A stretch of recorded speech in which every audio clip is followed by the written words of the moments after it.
আপনার কাছে একটা প্রশ্ন করতে চাই যে আমাদের এই আজকের ভোটের পরিবেশটা কেমন ছিল?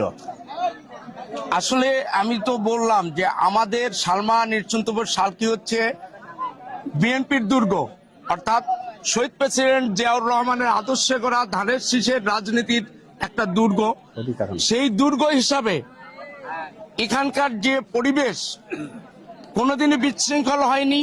আজকে ছিল বিগত আমার বুদ্ধি হওয়ার পর থেকে, আমি রাজনৈতিক অঙ্গনে পা রাখার পর থেকে যে সুন্দর পরিবেশ দেখছি, তার থেকেও আজকের পরিবেশ আরো আরো অনেক চমৎকার ছিল।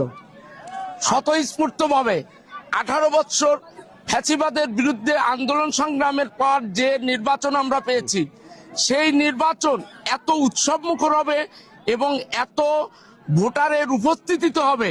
আমাদের ভোট কেন্দ্রে প্রায় 5,500 ভোটার, কিন্তু এত সুন্দর পরিবেশে এত ভোটারের উপস্থিতি হবে আমি কল্পনাও করতে পারিনি।